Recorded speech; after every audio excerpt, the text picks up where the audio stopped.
जब जीवन में संकट गहराता है और मन दिशाहीन हो जाता है, तब एक ही नाम संजीवनी बनता है। ओम कृष्णाय वासुदेवाय, हरे परमात्मने, प्रणतः क्लेशनाशाय, गोविंदाय नमो नमः। इस मंत्र का अर्थ है, हे वासुदेव पुत्र कृष्ण, हे परमात्मा, जो तुम्हारे शरणागत होते हैं तुम उनके सारे कष्ट हर लेते हो।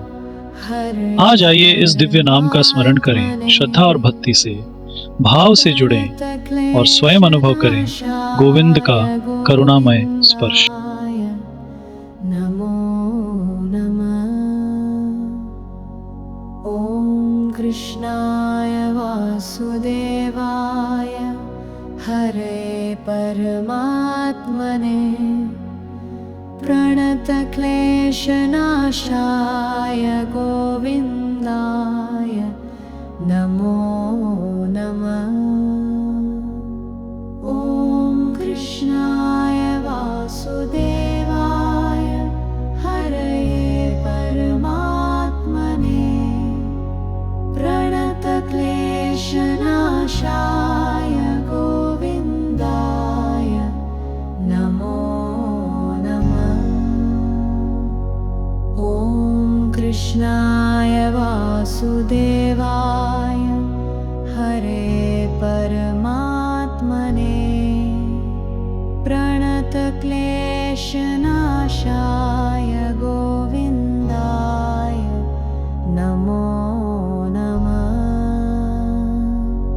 ॐ कृष्णाय वासुदेवाय, हरे परमात्मने, प्रणतक्लेशनाशाय गोविन्दाय नमो नमः।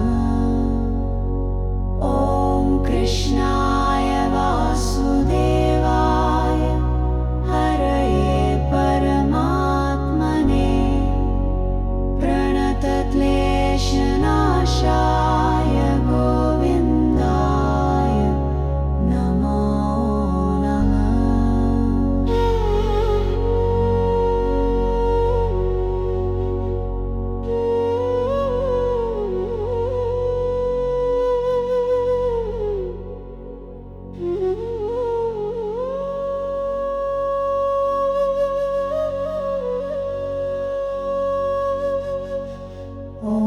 कृष्णाय वासुदेवाय, हरे परमात्मने, प्रणतक्लेशनाशाय गोविन्दाय नमो नमः। ॐ कृष्णाय वासुदेवाय, हरे परमात्मने, प्रणतक्लेशनाशाय गोविन्दाय नमो नमः। ॐ कृष्णाय वासुदेवाय,